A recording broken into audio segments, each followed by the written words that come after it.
Karen, I love you, and without you, none of this would be possible. So, um, okay, well, is that good? All right, good. So everybody thinks it's a good idea to start this gig with a joke. This mic is actually just going into the Oh, back there. so I just So that blew. we can record everything. It's actually not projecting. So I just blew the camera up. Thanks for that. It's great. So. No matter how loud you talk, it's not going to make any difference. Okay. So can everybody hear me though? Can you? No, really? Okay. So everybody thinks this gig is a way to start is with a joke. So I have a joke. What do you call a cow that just gave birth? A cow that just gave birth. Good answers. Decaffeinated. Okay. And then I want to start with a little story that involves Jess. We were hanging out on my birthday, or the day before my birthday, and we were talking about having dinner, and she was like, well, you should come over to my house, but you have to go to the bathroom in the kitchen. And I thought, well, that's weird. She says, no, I said, well, I guess you could pee in the sink if you take the dishes out of it. She says, I said, well, we'll have pasta. And I said, well, you need different strainers. And so for my birthday, she got me two little strainers, and one said poop strainer and one said pasta strainer. Okay? There you go. That's the best I can do for that. So, okay. So the reason I'm here today, it's Dale's fault actually. 4 weeks ago at the Love Boat, I was standing over by the coffee machine, and Dale says, so I need a volunteer. No response, kind of like that. He says, really, no volunteers? And I said, okay, I'll bite. He says, good, you're speaking on the 12th. And I said, speaking where? Right? I didn't have time to have a conversation with God or anybody else. It was, okay. So here I am, and I want to talk to you this morning about my journey to God. And it's my story, but it's Karen's story also. So 3 years ago, 2015, Karen and I became homeless on a non-negligent eviction. I didn't even know such a thing existed, okay? I'd been evicted from apartments before. When you party that hard, they kick you out. So time goes by, and we find ourselves in Silverton with some friends. In Silverton, and this is one of Alan's favorite stories, I run into a gentleman named Johnny, and Johnny is in a wheelchair because his legs don't work very well. And Johnny's pretty infamous in Silverton for myriad of reasons, but here we are, and we land in Silverton, and I have a torn rotator cuff in my shoulder, and I'm walking to Silverton Hospital because my license is suspended and I don't have a car. And at this point in time, I didn't have a bicycle yet, so I'm walking to Silverton Hospital, and here's this guy coming across the bridge in a wheelchair. And he says, hey, brother, can you help me out? And I'm like, are you talking to me? He says, yeah, come here. And I said, okay. So he says, can you do me a favor and push me to my church? He said, it's only 3 blocks. He's like, come on, man, push me. It's 85 friggin' degrees out here. It's hot, And so I said, okay, and I start pushing him, and he tells me his name's Johnny, and I introduce myself as Tom. And the 3 blocks turns into 5 blocks, turns into 7 blocks. I didn't know Silverton was this big. Turns into 8 blocks, and I finally get him to his church, and I'm just sweating, right? And I'm like, are you good? And he says, yeah, I'm good. And so I said, okay, Johnny, I'm Tom, and, I'm going to go to the hospital now because I'm going to have a heat stroke on my way. And so he says, so I go to the hospital, and I see Johnny in and around town. Well, I ended up getting a bicycle, and on my way to work every day, I would see Johnny, and he couldn't remember my name. It was, hey, Blue Bike. Hey, Blue Bike, you got a cigarette? And I'd turn around, and I'd give him a cigarette. There you go, Johnny, right? Hey, Blue Bike, you got some change for a beer? All right, Johnny, here's change for a beer. So time goes by, and he sees me every day, and it's just Blue Bike, right? So Even today, if he saw me right now, it would be, hey, blue bike. Even if I was on a pink bike, he would say blue bike. So my story leads me to the apartment we were staying in. My buddy went to jail, right? 14 months, day for day. He's got the rent money. He's got the electric money. He didn't come home from his PO. Dad stops by the apartment and says, well, buddy, you got to go because Danny's not coming home. So Karen makes it to Salem. My friend's van breaks down. I have to go to a warming shelter. It's 13 degrees outside. The warming shelter is at the top of the hill on Main and Oak in Silverton. If you're familiar, it's the big church on the left-hand side if you're heading towards Scotts Mills. So in the church, I run into Johnny. Hey, blue bike, how you doing, right? Now it's 13 degrees outside.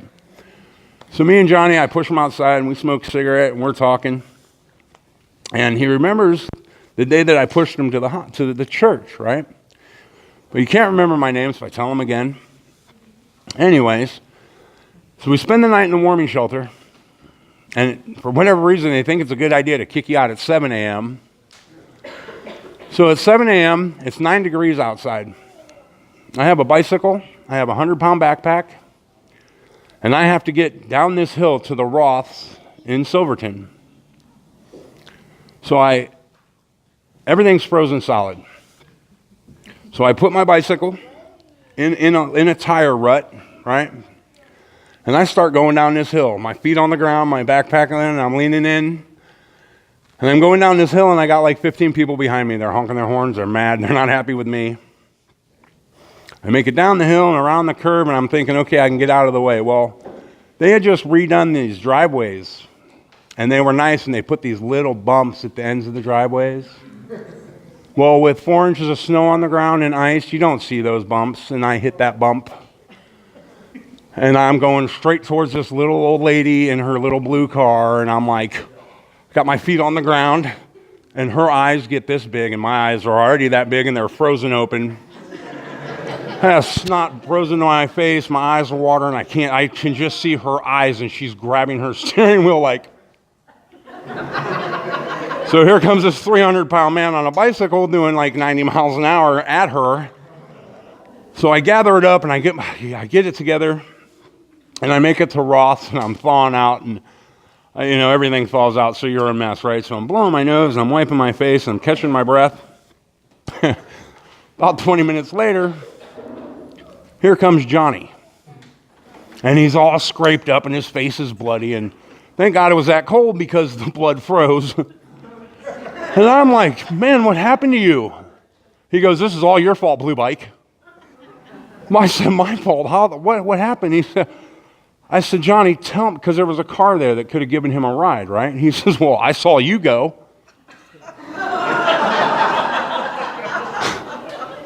I'm not a fan of jumping off bridges, but I went down this road, right?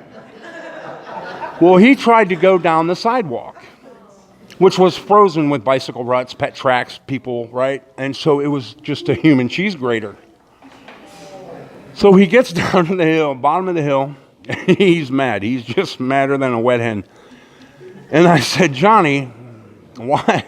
What are you doing? And he said, listen, blue bike, I figured if you could go down there, I could too. And I'm like, well, how'd that work out for you? Not so good. So Johnny, that's my Johnny story. Johnny, he's infamous in Silverton. And when the day I was pushing him, it's funny because I pushed him, and I told Karen, I said, Lord better be watching because that was my good deed, right? Absolute stranger pushing this guy 3 blocks, which turned into 8 blocks, and I learned a lot about Silverton that day. So, but at the time, I didn't know, but the Lord was working with me, right? I don't know why the Lord let Johnny roll down that sidewalk, but what doesn't kill you makes you stronger, right? So that's my Johnny story. And if I saw him today, it would be, hey, blue bike, you got a cigarette. So Karen and I, we have to move, and we end up in Scotts Mills. A friend of ours says, you can stay in the basement, bring the dogs, right? So we're in Scotts Mills, and I start doing some stall work with, we'll call him Uncle Dan. He owns 3 horses, and I needed some money. So I start cleaning the stalls for Uncle Dan, and our friend's nephew, who was doing that, got a job, Carl's Jr., his first job, right? He says, so I can't work for Dan anymore, and I can't work for Skip. And I said, well, who's Skip? And he says, well, Skip I do stall work for and miscellaneous things around the farm. And I'm like, well, I'm just sitting here, man. So he introduces me to Skip. And Skip is an amazing, amazing man. He is incredible. He's 75 years old, and the guy is busier now than he was when he was working for 30 years. But so I start doing stalls with Dan, and I'm working with Skip, and I'm making enough money to buy tobacco, buy some dog food. I had made enough money to buy an electric blanket for me and Karen because the basement was a little cold. But it was shelter, you know. And so there's some dates I want to touch on. So I worked through the summer with Skip, and part of the winter, and he has all these plans for us, right? There's a lot of things he wants to get done. November 7th was a Tuesday, and I was with Dan, and I had cleaned his stalls. He was bringing me back home, and we were in Malala. And no fault of anybody's, he pulls out, and we get hit. We get T-boned by a 2016 Toyota Tacoma. I was in an F-350 Super Duty, which is a really big truck. Truck has a diesel motor that's the biggest diesel motor that Ford makes. She hit us so hard on my side that the motor broke off. It spun sideways in the engine cab. Broke off the transmission. The entire motor spun sideways. She dragged us 80 feet down the road. He turned the wheel at the last second, which probably honestly saved my life. So I'm sitting in this truck, and I had the handle, and I pulled my feet up, and the impact hit, and we went down the road. It took forever for this truck to stop. I mean, it just kept going and going and going. And I knew I was hurt, but I didn't know how bad. And so I'm sitting there, and I'm like, look, man, I'm having a hard time breathing, you know, so they call the ambulance. And it's really weird what you think of and what you remember, and there's a lot of things I don't remember, but I remember the lady crawling into the cab of the truck to comfort me, and she was a nurse, and I think her name was Teresa. She says, listen, 4 years ago to the day, my family was hit in this same intersection, her and 4 children. Fortunately, everybody in her wreck walked away. And I'm thinking, well, that's just a weird story to tell somebody that, you know what I mean? Like, you're here to comfort me, lady, like, you know. So I get in this bad wreck, and the paramedics show up, and he's got a backboard. And I went to paramedic school here at Chemeketa, okay, so I kind of know what's going on with me. And he says, well, you got to get on this backboard. And I'm like, man, that's not happening. I'm still holding the handle because it's the only way I can breathe. He says, well, you have to get out of the truck this way because you're not going that way. And I looked over, and it was the first time I had actually stopped to look. It looked like a marshmallow blew up in the other truck. She had all the airbags, right? So her and her passenger are okay, a little shaken up, but they're okay. And I'm like, that truck seemed to be 20 feet wide because now I have to get out of it. And it took me a minute. So I'm sliding across the seat. They put me on a gurney. They put me in the ambulance. And this part of my chest just starts to blow up. And I notice my voice starts to change, right? So I think I punctured a lung. And the paramedic breaks out this long needle. I don't know, it might have been that big. He says, listen, I need you to keep breathing because I don't want to stick that in your chest. And I was like, right? You're not sticking that thing in my chest. So I focus on 2 rivets. As he's cutting my shirt off, he says, your trip just changed. I said, what does that mean? I was like, what does that mean? He says, you're going to Portland, not Silverton. Okay, I said, well, how long is that going to take? He said 38 to 45 minutes. Longest 40 minutes of my entire life. I focus on 2 rivets, kind of like when I'm getting a tattoo. I just focus on something and concentrate, and I'm breathing, right? So I have a tattoo right here on my chest, and it just keeps getting closer and closer and closer to my chin, and I'm trying to run away from it, right? I'm like, what? So, and they get me up to OHSU, and the doctor says, do you know where you're at? And I said, well, yeah, I'm at a hospital. He says, yeah. And I'm like, wait a minute, dude, can you tell me which hospital? He says, you're at OHSU. And I said, oh, cool. In my mind, I'm like, okay, that's good. It's a learning hospital, right? It's a learning hospital. I'm in pretty good hands here. Then they start talking about chest tube insertion. And it dawns on me that they're talking about my chest. And this kid, I mean, he's a kid, maybe 20, maybe old enough to drink, maybe.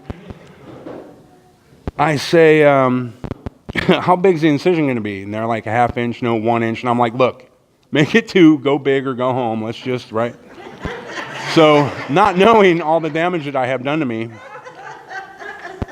they put this chest tube in while you're awake. I don't wish that on anybody. So they're putting this chest tube in, and I look over, and here's Karen. And I'm like, how is it? And she's like, good. Right? And now they start pushing this thing in, and I'm cussing, man. I'm cussing that would just make a sailor blush. And I'm apologizing while I'm cussing because it really hurts.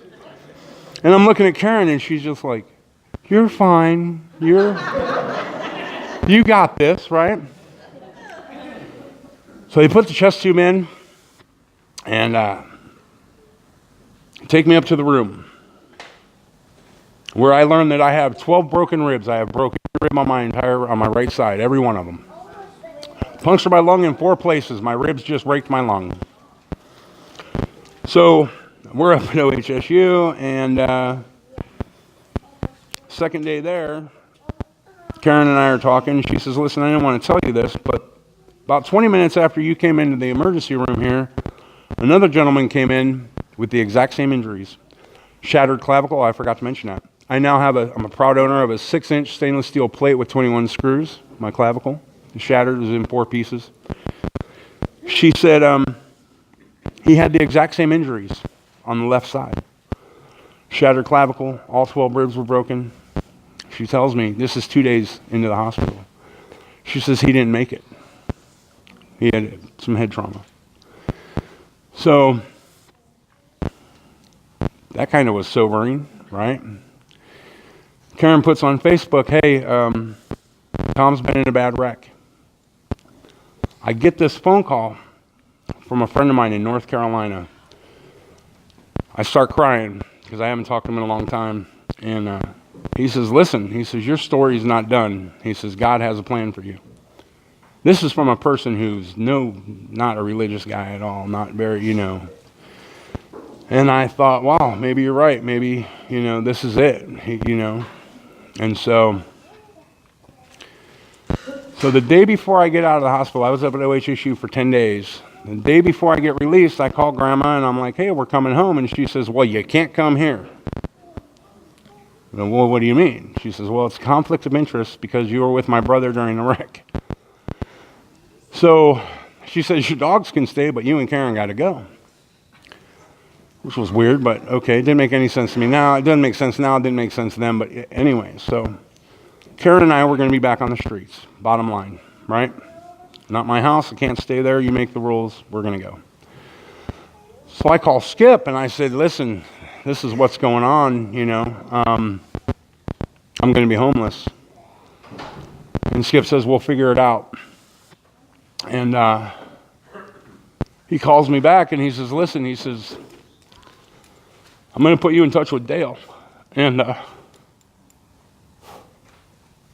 he said, Dale's a pastor at a church in Salem. So my past experience with pastors wasn't too good. I had one pastor tell me to kill my dogs because it would make my life easier on the streets. I had another pastor pull up and tell me that we were at his church, we were eating lunch, Karen and I and our dogs. And this green car comes screaming into the parking lot, And he's like, what are you doing here? And I said, well, are you a member of the church? And he says, yeah, I'm the pastor here, and I'm telling you right now, I don't have any money for your drug habit. Right off the bat. I didn't even ask this man for the time of day. We stopped for lunch. They had this little lattice covering by their door, and it was windy that day. I mean, it was crazy windy that day. And I said, well, we'll just sit here and have lunch. And so we clean up our mess, and with 4 pugs, there is no Dorito left on the ground. You know what I mean? There. So he comes up, and he says, I'm telling you right now, I don't have any money for your drug habit. And I was like, whoa. Whoa, snake charmer? You know, like, really? So, and I had this 5X leather jacket. It was a duster. And I'm wearing this coat. And there was a point in time where Karen and I and 4 dogs slept under this coat. It was the only protection we had was this coat. And this guy's like, I don't have money for your drug habit. Really, dude? I didn't ask you for time of day, and you're coming at me like this? I said, that's not very godlike, sir. Karen and I get ready to go, and he pulls around, and he wants to give me $30. And I said, man, I'm not taking your money because I'm not going to clear your conscience. Right? I'm homeless, not helpless, not starving. I had food stamps, right? So we could eat. But I wasn't taking his money to make his conscience better. I understand churches go through a lot. They're hit every day by people needing something. So I meet with Dale for the first time. Karen stayed home. She said, no, you go. Let me know. Now, we had like a week to find a place to figure something out. We didn't have a plan. But I knew in my heart of hearts that if I went back on the streets, I was going to die. I can't protect me. I can't protect my wife. And the streets are a reality. It's a harsh reality. So I meet with Dale and Skip, and we have 3 cups of the worst coffee ever poured. And I explain my situation to Dale. And Serena was with us on his first visit. In fact, she was there both times. But so I get emotional and I get choked up, but I just lay it out there. And I said, look, churches talk every day about changing lives. You can see it on every church billboard in Salem, Silverton, wherever, right? I told Dale, I said, my life needs to change.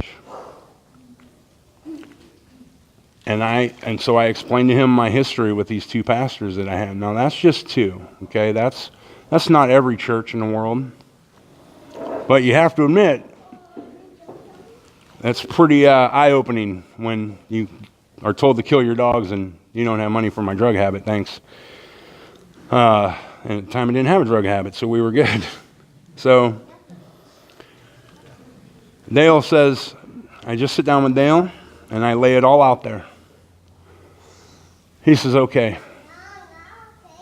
He says, I said, my life's in God's hands. My life's in your hands. My life's not my own. I don't have my own house. I don't have my own car. I don't even have a tent now.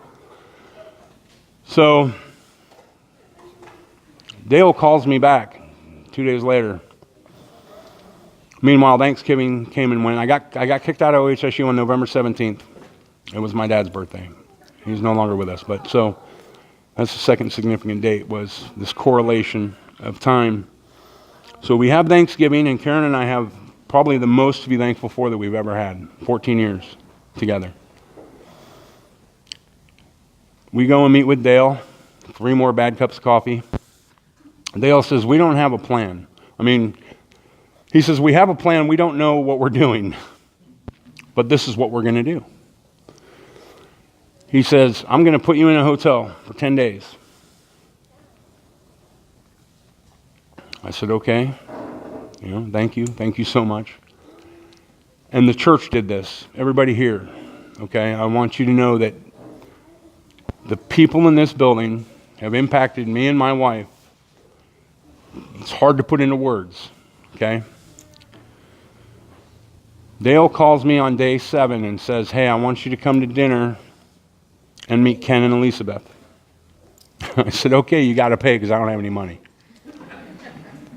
So we go to dinner, and I'm looking at Karen, and there's a sense of calm that came over Karen from the first visit with Dale. She looked at me and she said, that's my phone, actually. It's behind Dale. It's behind Alan. It's terrible.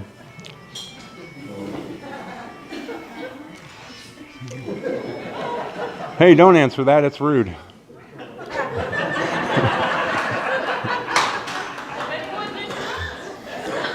Normally, I don't turn my phone on at church, so that's terrible.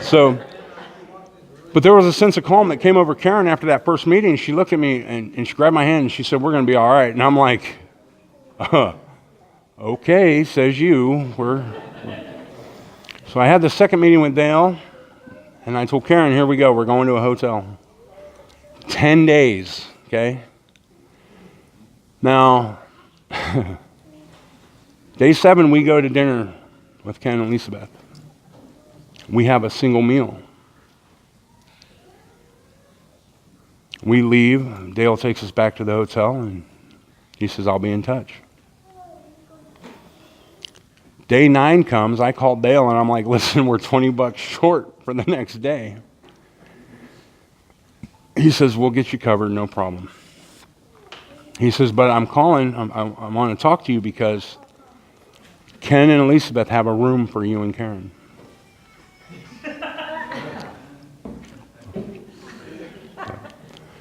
Probably my mom. So we, at that point in time, absolute strangers have impacted our world. So I start using the words powerful and amazing, okay? I'm not a religious person. My experience with pastors wasn't the greatest. Dale, we prayed. Ken and Elizabeth opened up their home to us. They took a chance. Now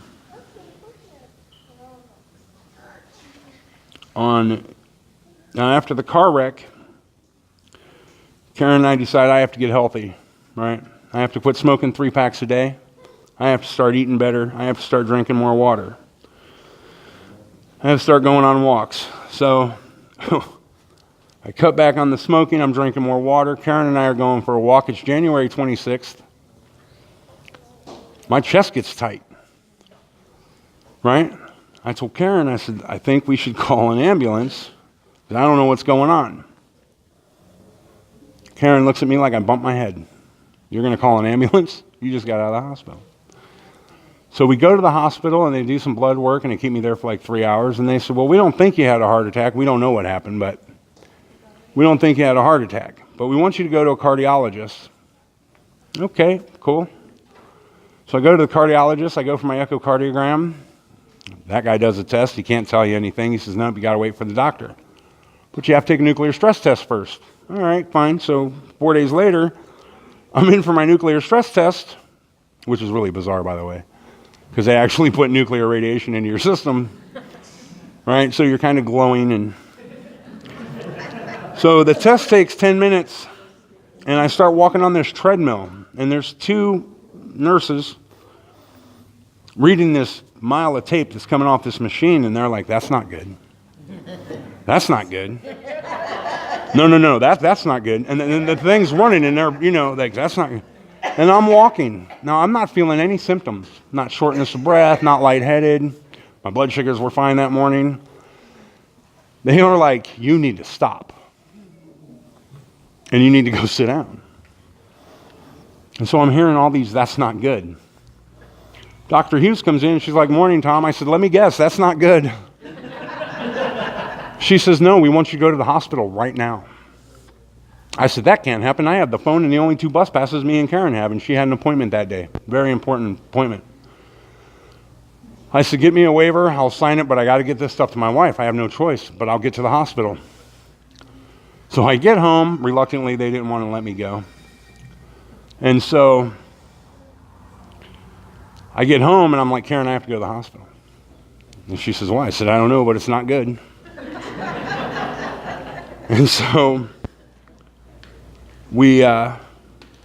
she goes to her appointment, and I go to the hospital. And I think that was on a Wednesday. Wednesday afternoon, they put me on the 5th floor of the hospital. Okay, that's not good.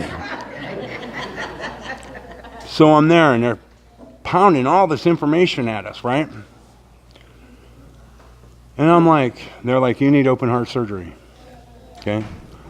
46 years old, and you're just told that you have to have open heart surgery. That's not good. But it's sobering. Okay? It's very, that was real. So we have all this information thrown at us. And on Thursday, I had my very first panic attack ever. Because so much was happening. And we're trying to filter it. Karen and I are trying to filter this. So I'm at the hospital, and Ken came, and Demetrio came to visit me, and I'm putting on a proud show, and I'm like, look, I'll tie my boots and walk out of this hospital just like I did at OHSU. I will make it through this. Not knowing what I was facing. Short while later, Dale, Diane, and her brother David came to the church to pray with me. They prayed with me. I was anointed in prayer. Very powerful stuff to be anointed. And I looked at Karen and I said, look, I can't fail now. I have all this going on. I can't fail. And you know, when your pastor shows up at your hospital bed, and a gentleman I never met, Diane's brother, who's here today, and thank you. They pray over me, and I told Karen, I said, we're going to be all right. I'll make this happen. And so that was on Thursday. On Friday, Diane and Jess came to see me. And I remember being upset because I couldn't go down to the bridge on Saturday night. They wouldn't let me off the floor. I tried hard to get off the floor just to go smoke a cigarette. Just let me go, and the CNA's like, yeah, that's not happening, you know. So I send Alan a message. I'm like, listen, man, they're not going to let me out of here to go to the bridge, you know, which is pretty important to me. And so he comes to the hospital room Saturday night after the bridge, and I'm going in for surgery at 6 a.m. Sunday morning. And Alan and I tried to blow the roof off this place, right? He was there till like midnight, 1 o'clock in the morning. They're coming in, they want to give me a bath and scrub my hair and whatever, and I'm like, go away. And so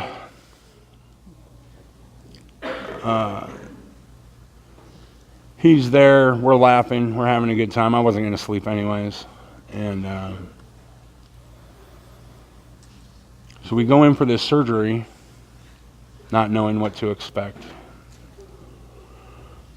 But I knew that I had powerful force behind me. And I was calm. I get out of surgery, things are good. Second day out of the surgery, my doctor comes into my room, and she's a very stoic doctor, right? Not much of a sense of humor. Me, I laugh at everything. Wind blows sideways, I'm giggling. She leans over the table, and she's like this. She says, I'm telling you right now, you have no more spare parts. I don't know how you survived the car wreck. She said the shot of adrenaline your heart took should have killed you. The clavicle surgery should have killed you. You shouldn't have made it out of it. And I'm just staring at this lady like, right? She says, how you made it to my table, I don't know. And I thought, I do. Right? In my mind, I knew. My buddy in North Carolina knew my story wasn't done. So I'm in the hospital. 6 hours after surgery, they make you get up, and I walk to the chair, and they're like, okay, that's a walk. The hospital floor is designed with 500 feet. It's done on purpose. They want you to walk. So my first night after my chair, I walked to the chair and I ate, right? All I cared about was just bring me some food, man. So I eat, and they're like, do you feel like walking? And I said, yeah, I think I can walk. And I make it about 200 feet. And I sit back down, and I was like, that was a walk. My night nurse, Joel, he shows up, and he says, you ready to go for a walk? And I said, yeah. And he said, well, how far did you walk today? And I said, not very far. I made it to the first cut, the first loop. And he says, all right, we're going to go to the second loop. And I was like, wow, you're mean. Right? You people are mean. Now, my joke the whole time was, getting healthy will kill you. Right? I'm not smoking 3 packs a day. I'm drinking more water. I'm going for walks, and I have a friggin' heart attack. Right? And I don't drink a lot of water because people drown in it. You know what I mean? It's, give me my Dr. Pepper. So we're walking, and now their system is day of the surgery is day 0. By day 5, they pretty much want you gone. And so I start walking, and I have this CNA named Misty, and I remember her because she tells me that I look like her dad. Not her dad, just saying. So I told her, I said, look, I'm going to start lapping people here, right? I'm just going to go. I'm just going to start walking. And Karen was there, and she was sleeping. And I said, hey, can we go for a walk? And she said, yeah. And I noticed my neighbor guy got out ahead of me, right, with another CNA, with Misty, actually. So the CNA comes, and she's like, all right, you ready to go? And I'm like, yeah, and I'm shuffling, right? Because you're in those socks that they give you. And so I'm shuffling. And this guy, he's an older gentleman, whatever. So I'm like this, and I look over at Misty, and I'm like, whoop, whoop, right? And she stops, and she just stops, and she starts laughing. The old guy's looking at me like, what? So I make it back to the room, and Karen's like, what did you do? I said, I'm lapping people, man. I'm killing it. And she comes over, Misty comes into my room about 10 minutes later, and she says, you are incredible, really? She said, you realize he's 76 years old. I said, yeah, but you realize we just had the same surgery, so it levels the playing field. It doesn't matter. Right? I told you I was going to be lapping people. I didn't say age range. I'm just going right now. So I'm 46 years old. I'm the youngest person on the floor. For day 1. And then she comes in, she says, hey, good news, you're not the youngest person on the floor anymore. And I was like, right on. And then I was like, oh, wait, that sucks. That means there's somebody younger than me having these same issues, right? So I get out of the hospital, and in talking, just in general conversations, I mentioned that the hospital wants you in a recliner. Now, the wonderful bed that was provided by God, Ken, Elizabeth, and Dale, is a memory foam mattress. I sink in that, right, which is great. But I was like a Teletubby Weeble Wobble kind of thing trying to get out of it. Right? I couldn't throw my legs over. And so I mentioned Alan, just in conversation about the recliner helps you sleep better, it helps your recovery. So I go to was it my first Band of Brothers meeting? Second Band of Brothers meeting. We have our meeting, we have our discussion. Alan looks over at Milton and says, you ready to do this? And I'm thinking, cool, cheeseburgers. Rocky just got his truck, and it was there. Me and Rocky are looking at each other like, cheeseburgers? Alan says, no, we're going to go to the place I hate the most in the world. We're going to go to Walmart and get you this recliner.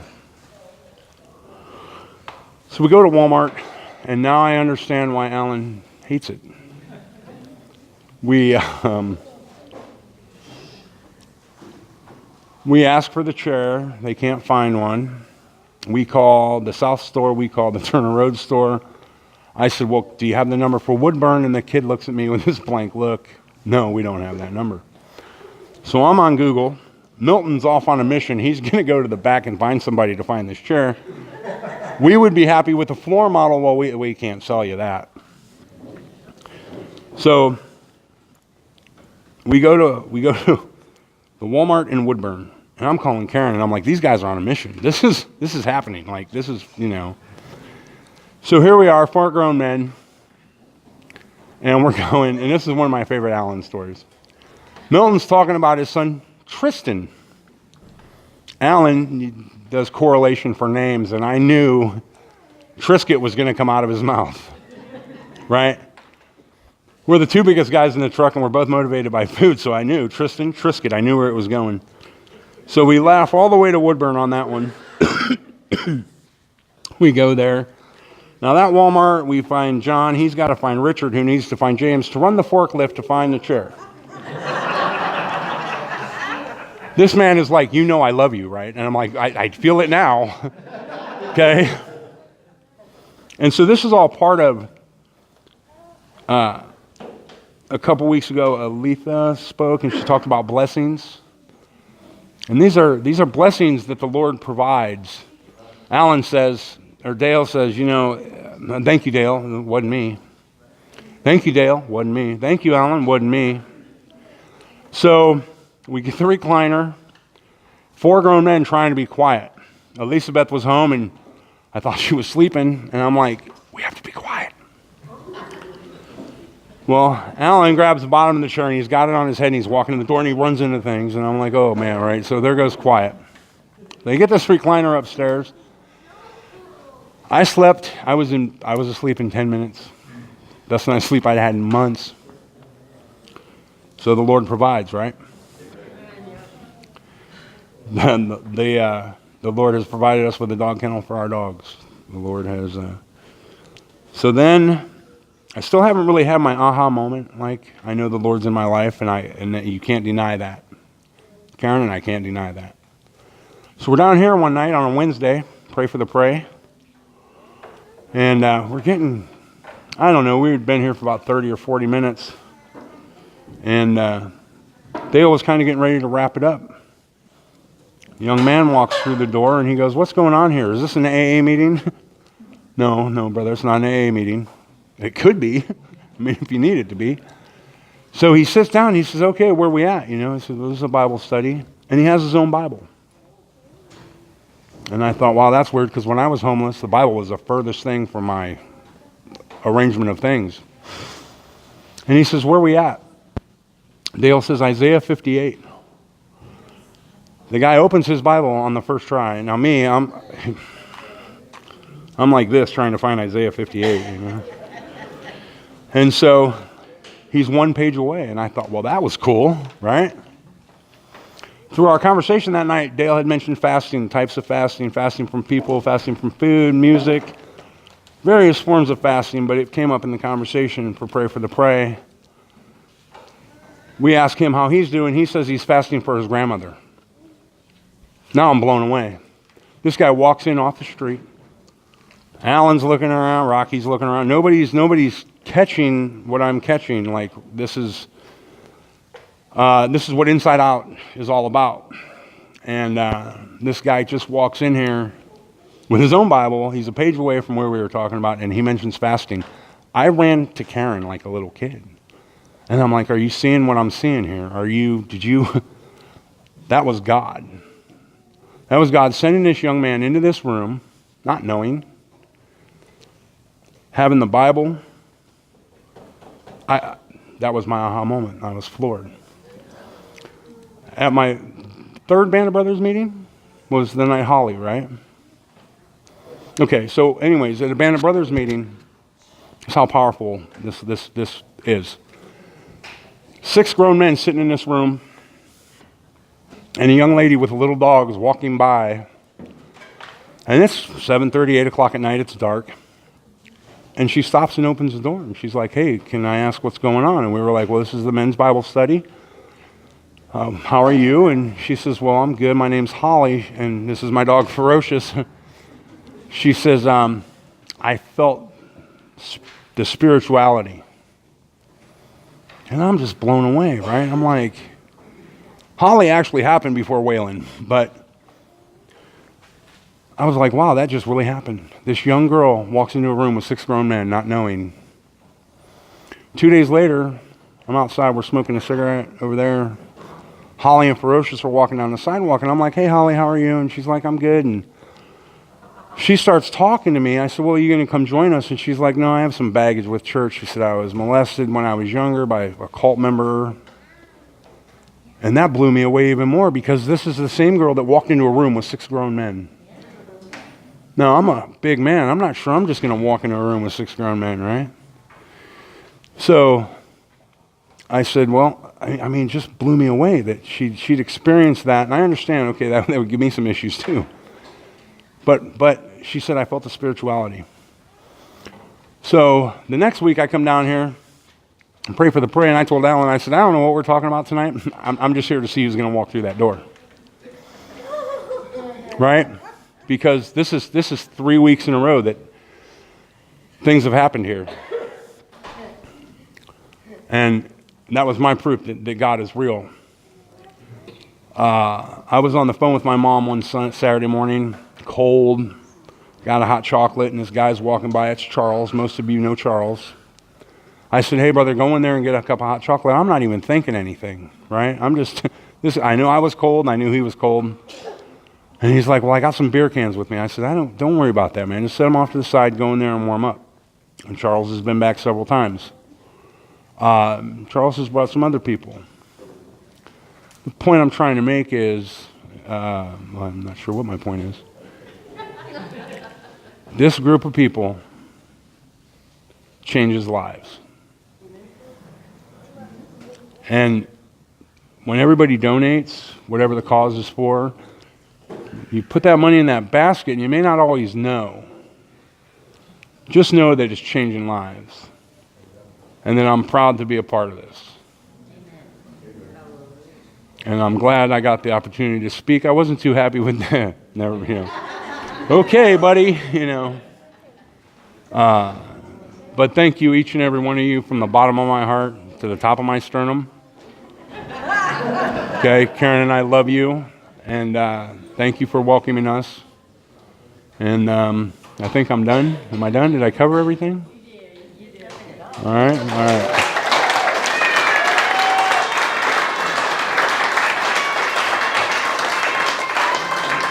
Thank you. Okay. Lord, we thank you for this time that we get to hear from Tom and the amazing work that you've done in his life. And we just pray that you continue to do miracles in this place, Lord, that we don't even know what you have in store for us, and it's amazing. We thank you that we can come together and fellowship freely, and that we can come here and make friends and family, Lord. Be with us as we go and spend time with our family and fellowship, Lord. In your name I pray. Amen. Amen.